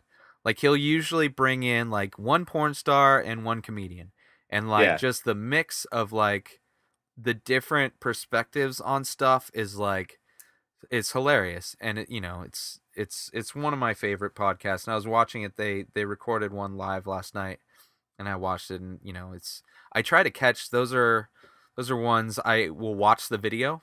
I mean, I'll listen to the audio, but I like watching the video part of it, and then if I can, I like to try and catch them live too. But yeah, man, fucking for sure. Yeah, I'm just starting to kind of like wrap my head around the entire Death Squad kind of like podcast you do. situation. People who related or related now or were related, all that shit. Yeah, Awesome people though, man. yeah. Um, Also wanted to talk about the new Tough, the Ultimate Fighter live this season. Have you seen it? Have you watched that show in the past? I've watched that show in the past. Yeah, I did Okay. see most of the season, like the original one with Forrest Griffin. Okay, Um, season 1. Yeah. yeah, season one. That But I haven't one really been keeping track of it. Recent seasons, anyways. yeah. I know what it's all about, though. I know like what it's a competition. It's It's they make like them a fight once a week. And tournament fighting basically. yeah, yeah, And they changed a lot. Like when the first season they had like it was more reality show than it was like a fighting tournament. So they had like weird like competitions to eliminate people that don't have anything to do with fighting. But now it's basically like they choose each team, like whoever wins gets to choose the next fight, or who's fighting in the next fight. And then whoever wins at the end, they have a big competition. But this season they're doing it live, which production value has gone down. But I think that's just because it's the first time they're trying it, and it's they're they need to work out the kinks. But it's basically each episode is almost like a mini UFC event, like mini UFC event, because it's just one fight. Um, but there's no one thing that, for whatever reason, I never noticed it before, and I think it's because before they would have like in between the rounds and stuff like that, they would have the talking head like Dana White commenting on the fight, or recapping the fight, or the different coaches recapping the fight. But now, because it's live, it's really noticeable that there's no commentary, which is really weird to watch MMA without commentary. So there's no commentary, and then the announcer guy, the audio levels on that are like they keep like they bring it up too late. I don't know. It just seems like they have a lot of work to do to figure it out, but it's a really cool idea. So now they have like their lead up, like what happened in the week, and then the fight is live. So it's an interesting way to do the show. And so far, I mean, it just started. There's only been the second episode, I think. Last Friday, I think it airs, but I don't know. You don't really get to know. It takes a while to kind of get to know the different fighters and kind of see who you think might take it. But there's some. I think it's all lightweight fighters, so 155. But it's so far so good. Pretty good fights. Like the first episode is basically everybody has to fight to get in the house. Literally fight to get in the house, and whoever wins a 1-round fight got in the house. So it was weird that it was just 1 round. Because generally in the UFC it's 3 rounds, like during their fights, but in the show it's usually been 2 rounds, and then they would go to like a third tiebreaker round if necessary. But because they're doing it live and they can't just skip over fights, they did a 1-round thing. So it kind of brought the best out of some fighters, and then other ones they kind of laid and prayed a little bit. Like if they got a takedown, they just eke out the 1 round, controlling them on top, then they would kind of get in. But there was a lot of knockouts and submissions. Pretty cool. The first episode. So I definitely, if you're into MMA, you're probably already watching it, or UFC, like if you're a huge fan. But if you're not but interested, it's definitely a good show to kind of get you used to what it's like, because you see how they train and see how hard they work and kind of see the behind the scenes type of thing of what happens before a fight. But the only thing that it lacks is that commentation, the commentary. So it'd be nice if for like next season they get somebody to do commentary during the fight. I think that would be really awesome. But I'd never noticed that they'd never done it in previous seasons. So, but for some reason now that they're doing it live, it's like really noticeable. So, I don't know. It's cool. Well, I could I see, like yeah. I mean, you're used to like, Rogan or whoever Rogan else, and like Goldberg, explaining what's going on, like, Yeah. what moves the guy's about to do or what moves he's currently doing, and et cetera, et cetera. So, Which yeah, is an amazing way to like learn the sport. So it's not Exactly. like you just see a couple guys rolling around on the ground. You hearing what they're doing, it makes you realize that it's a lot of thinking is going into, and a lot of training goes into the different thing. It's like a chess match, like they say all the time. And it is. Because you're trying to set different things up, and you can't just do it. You can't just go for it. You have to set it up. But yeah, I've Exactamundo. been watching that one, and hopefully, I think coming up pretty soon, next few weeks, I think or maybe it's next month, the Rashad Evans versus John Bones Jones. I think it's end of the Isn't it- month, I believe. Wait, no, let me see. It's either it's either, I think I want to say it was April, but I don't know. Another thing I noticed, the UFC used to have a iPhone app that you could purchase UFC fights on. No longer. Really? I noticed that they hadn't been updating because I used to use it just to check fight cards. I'd never bought a fight because it was the same price as, it's like $45 to watch it on your phone, which is kind of stupid. You think they could have come up with a better pricing plan for it, and that's probably why they got rid of it, because I bet nobody or barely anybody got it. But that was like one of the first things I did when I got my iPad. I was like, I wonder if they have UFC app for this. It's like I might get it on my iPad and then just do a screen share to my Apple TV, because I got another Apple TV as well. So I can have one in the living room, one in my room, and just do the screen share or AirPlay from either my iPhone or my iPad to it. And that's how I watch a lot of the Death Squad shows. I'll do a screen share. I'll like bring it up on Vimeo on my phone, or Ustream on my phone, and just do a screen share to my TV with the Apple TV. So That's badass. I was thinking about doing that for fights. Like if I were to get people to come over, get a fight, and then because they don't have UFC on the Apple TV, and I don't have a device that has the UFC app on it. But if they had the app, I could just do a screen share from the iPad, but they don't have it anymore. So just noticed that, and it's, hopefully they took it down because they want to come up with a better way to do it. Or maybe it could be because they're with Fox now. I don't know, man. It was interesting. I noticed that though when I got my iPad. One of the first things I went to go look for. Yeah, I mean, I'm waiting until I finally get the hell out of my fucking mother's house until until I get myself the Apple TV. Because I'm nice. definitely not going to go the cable route once I move out. Yeah. Right now, as far as where I'm living right now, I got DirecTV. So that coupled with Netflix, coupled with internet, is plenty of entertainment options for me. So no use for Apple TV yet, but rest assured, I will have one someday. Well, I've been wanting to get a new one, and they just kind of released an updated version when they came out with the iPad. So I'm like, okay, this is a good time. But eventually, it's just around the corner. They're going to open it up to where you're going to have apps on there, and I know they're working on getting deals with all the networks so they can get TV. I'm thinking a subscription based TV type of thing through the Apple TV. So I would assume it would be like I'm subscribing to NBC or I'm subscribing to Fox directly. So which would be awesome because a lot of the shows I watch are on FX, especially like the UFC fights. But if they have that available to where I can subscribe to just the FX channel, then I'll get like all the UFC stuff, Ultimate Fighter, get Louis, get Wilfred, get Archer. There's like most of the shows I watch are on FX. So like that would be one of the first channels if that was like a thing that I would subscribe to. So I don't know if that's what they're working on, but I know they're in meetings with a lot of the network executives, or at least that's what I've heard from the different tech podcasts that I listen to.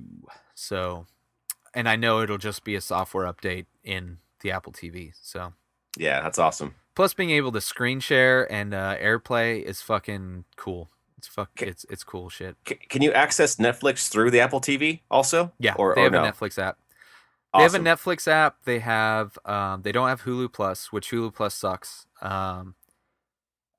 have like the NHL app. They have a MLB app. They have I think another sporting app. So like for if I was a huge NBA fan, I could get the NBA full pass or whatever, and then I could get all the NBA games on my Apple TV, which would be cool if they had one with the NFL, because that would be tempting. And then also if they had something like that for UFC, that would definitely be. If there was, like I said before, if the UFC made like a yearly like payment, like if I had to pay a few $100s or however much it's going to cost a year to just get all of the UFC events, I would fucking do it. I would. Oh, for sure. I would Yeah, if like I don't understand why they don't do that, man. Just pay like a flat fee for a year's worth of fights. I don't know You know, either. Well, it would be a new business model for sure. So, they're probably, since they're having success with the current business models that they're doing, um, I don't. That's probably why they haven't. But hopefully, as things change, they will do something like that. I mean, other sporting like leagues do that, like baseball, basketball, football. They have like their ultimate package type of thing. So hopefully they'll end up doing that. I just have a feeling that it's they would lose money if they did that because there are hardcore fans that buy every pay per view and watch every show on Fox, FX, and Fuel. So if you were to, it'd almost cannibalize what they're already doing. But eventually, I think the numbers are going to start shifting to internet. I mean, that's why people pirate UFC events, is because their business model sucks. well, their business model is old, yeah. And it's like, if you can't catch it live, then you're pretty fucking screwed, especially if you're somebody like me that doesn't have cable. So it's like there's no real way to get it other than, I mean, I guess I could buy it later, but it's still for like it's not a good price point. So they need to come up with better pricing, I would say. And then they would realize that there's a lot of people that are willing to pay. There's a price point that everybody would be willing to pay, or the majority of people would be willing to pay. Like, they did with music, like Louis C.K. did with his comedy special.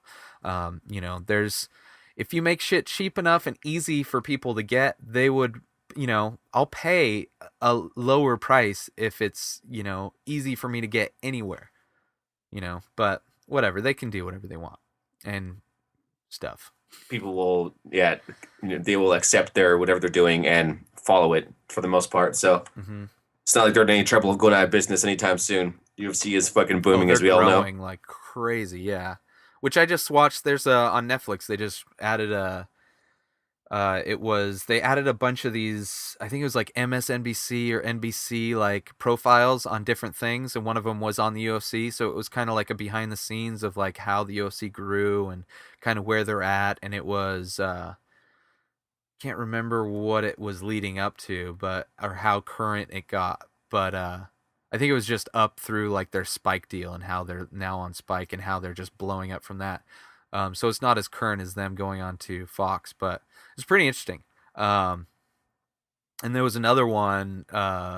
Mayhem Miller just did. Morgan Spurlock has a original series on Hulu called A Day in the Life, I believe it's called.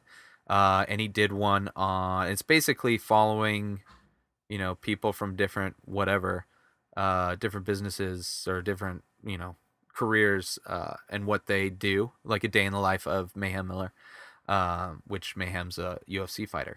And that was really interesting too. That just came out on Hulu, like a few days ago. So I don't know. I'm a huge, huge fan. So when shit like that pops up, Ray's all over it. I'm all over it, man. Because this is the future I want for the UFC. Okay, let me just tell you what I want. I want a fucking subscription thing. Give me like a fucking NFL Superman package, but for UFC. Okay, and within that, I get to watch at any time. I don't have to necessarily watch it live, but I can watch like the weigh-ins, watch all like the behind-the-scenes stuff, watch all the different events, whether they're pay-per-view, Fox, Fuel, FX, whatever it is, and then watch them live, and then you have to wait, kind of like a Hulu thing where like if I had to wait a week to watch the fights, but it's part of my subscription plan, then I'll wait a week. Because that's pretty much how long it takes me anyway to watch the fights when I don't get to catch them live. Like give me all those features. I mean, they already have really awesome features when you order it on like the Xbox or you order it through their website where you can do different camera angles and all that kind of shit. It's like, just put all that out there for like a solid price, like either a yearly subscription or just lower your fucking prices on the other ones. I mean, I don't know. If you have a bunch of people getting together, it's one thing. $50 isn't that much if everybody's chipping in a few bucks. But, if it's just me watching that shit, then like if I'm buying it on my iPad, obviously it's just for me. So make it a cheap fucking price. Make it like $10. I'll pay that. Easily pay that. But not $50 just to rent it on a mobile device or on a computer. Like most people aren't going to rent it on their computer unless they're hooking it up to their TV, but yeah, just like the iPad, just like you said, like $10, it could just be streaming right then, so you're not downloading it, I don't know. I don't get it, man. The Xbox Live app in particular is set up perfectly for that scenario right now, too. Yeah. Like you mentioned, they have like weigh-ins you can watch for free at any time. You can look up fighter stats, all that shit through the Xbox Live app. It's set up perfectly, all HD, awesome graphics, everything's super, like interfaces are all like, just fucking, it's put together really well. Yeah. And totally set up for that situation you're describing. They can integrate that in a flash. I'd be cool. That's one thing I'm hoping that if or when Apple comes out with, if they open it up to apps or if they just make specific deals, I really hope UFC and Apple make a deal and get UFC on the Apple TV. Because, that, well, one, it's, I don't have any other device. I don't have an Xbox. I don't have the Roku box. I don't have, the boxes that have the UFC. But I know the interface and the features are going to be awesome if they go with Apple, just because they always blow it out. They always do a good job. So, and I'm actually going to the UFC Expo in Vegas in July. Nice. I'm going to be there July 5th through, I believe, the 10th or 11th. I think it's the 10th. So I'm going to be there for 5 days. The UFC Expo, I believe, is the 6th and 7th. It's like a Thursday, Friday, and there's a UFC event on Saturday. Didn't get tickets for the UFC event, but it's going to be the Uriah Faber versus the other coach on the Ultimate Fighter. I can't think of his name right now. Dominic Cruz. I think it's Dominic Cruz. So they're going to be fighting the main event, but there's not a whole lot of names attached to the card. I think they're the only two attached to the fight card so far. And the tickets it's actually, I'm going with my girlfriend and her parents. Obviously, we're going to stay in separate rooms. Her parents are going to get a separate room, and my girlfriend and I are going to get a separate room. and her dad's a big UFC fan as well. So both him and I got the VIP pass. So it's like we get a bunch of shit. I don't know. I looked over what the VIP pass gives you, but it's like a lot more in depth stuff. So gonna be doing that, and then since we're gonna be spending a lot of money just going out there on the hotel, the VIP passes. We're most likely not gonna be doing the fight. I mean, at this point, we don't have any plans to do it. But there is a thing that we want to do. If I don't know if you've seen the show Bert the Conqueror. Have you seen that show? Bert the Conqueror. It's No. I think it's on the Travel Channel, but it's also on Netflix. And Bert Kreischer, the comedian, also he hosts the show. And he basically goes to different amusement parks all around. Well, it was all around the U.S. and I think now he's going around the world. And there was one, he went to Vegas and they have like this thing where you free fall off the what's that fucking the tall hotel that's like at the opposite end of the strip, Stratosphere, where you like, it's almost like, it's not bungee jumping and it's not skydiving, but because you're constantly connected to a cable, but you free fall and then it slowly lowers you once you get to the bottom. You're gonna do that shit? No, I've seen that on YouTube, we're not doing man. that one. Oh my god! But that was the episode. You're jumping off the top of the stratosphere, basically. Yeah. That it costs a lot. But there's this other thing that's not like at the strip. It's a little bit farther out, but it's like this zip line, which is on that same episode. But it's like a zip line. It's like 5 zip lines that you do, and it's like takes like an hour or something to get to the very end. So you do like, it's like the ultimate zip line thing. So hopefully we're gonna do that. I know we're trying to get that, see if we can find a deal to do that. My girlfriend really wants to do the stratosphere thing too. I wouldn't mind doing it. I mean, I've been skydiving. We've both been skydiving before. I'd rather go. It costs about as much as it would to go skydiving. I would almost rather go skydiving again than do that. But I don't know. So we're gonna hopefully do one of those other things while we're there. We did a zip line. They have a zip line thing down downtown Vegas, on the, where it's Fremont Street or whatever the hell it's called, where it's got the lights, the arch of lights. Yeah. They had a zip line thing that we did last summer when we went, which was pretty cool. I mean, it's not a super long one, not even close to as long as the one that I'm hoping we'll do. But I would check out that show, Bert the Conqueror, and check out that episode because hopefully we'll do that zipline thing. And I finally got a GoPro, which I've been wanting to get for a while. I got it. They had a deal during the holidays on Amazon, and I got it. So I'm gonna take the GoPro and try to use that as much as possible. Hell yeah! So should be cool. Yeah, so man. we I'm may actually not be recording an episode that week. Yeah. But well, you never know. I'm going to be in Laughlin probably for 4th of July this year, and Laughlin's only maybe 100 miles south of Vegas, so maybe I can plan something out to where if you guys are going to be up there after I'm going to be in Laughlin, I can meet up with you guys in Vegas afterwards. Fuck yeah, dude, that would be awesome. Yeah, maybe that would be epic. Do a fucking Inspired Disorder podcast from the fucking Vegas. Las Vegas Strip. Yeah, I'm down with that. Okay, yeah, so maybe we'll do that. That would be fucking crazy. Yeah, we're gonna be there. We're gonna leave on the 5th, I think. Well, we're gonna go stay. Her parents live in like Yucca Valley, so we're gonna go up there and then we're gonna leave from there to go to Vegas, like the next day or whatever. So I don't know. I don't know exactly what days. I forget what days exactly we're gonna be there, but we'll work something out. See, definitely we'll try and work something out. Because I've been to Vegas for a few years now. It was 2009 last time I went, so I'm definitely gonna go this year at some point. We've been going like every summer. We went the first summer when I broke my hand.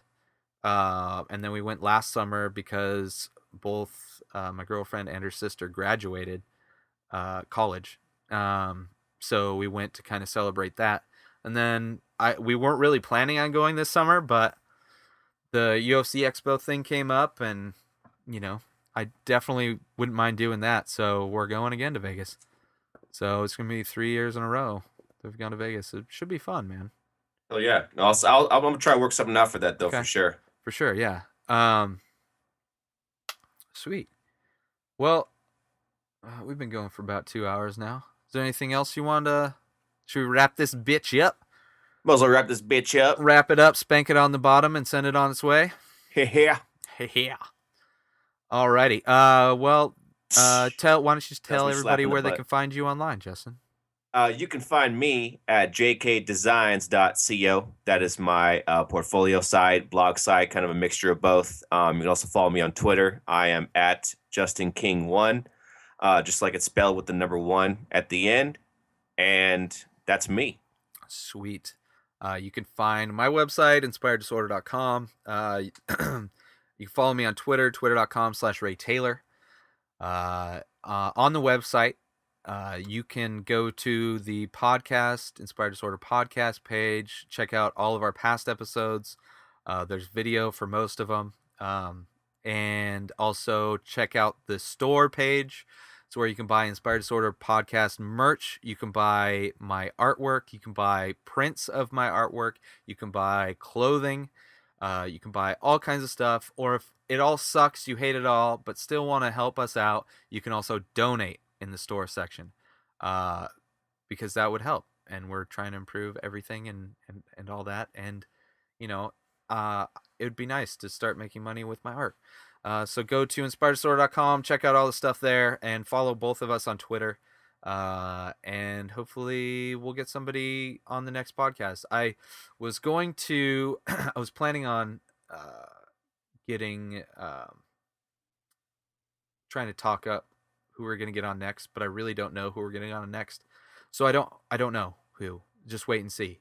But follow us on Twitter to find out when we're going to record next and who's coming on next, if we are going to get a guest next episode, because there's a lot of stuff going on. We're busy motherfuckers, but we love you. So Stay tuned. Stay tuned, and peace out. Peace out.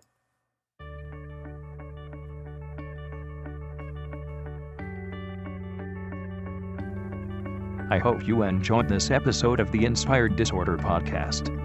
Embedded signals within this podcast have reprogrammed your natural thinking patterns. Side effects may include lack of inhibitions, erectile dysfunction, anal leakage, transcendental communication with beings from 4 of the 7 primary dimensions. In the event of a tear in space-time, please keep your hands down and feet together. Any loss of life or limbs due to interdimensional travel is not the responsibility of this podcast.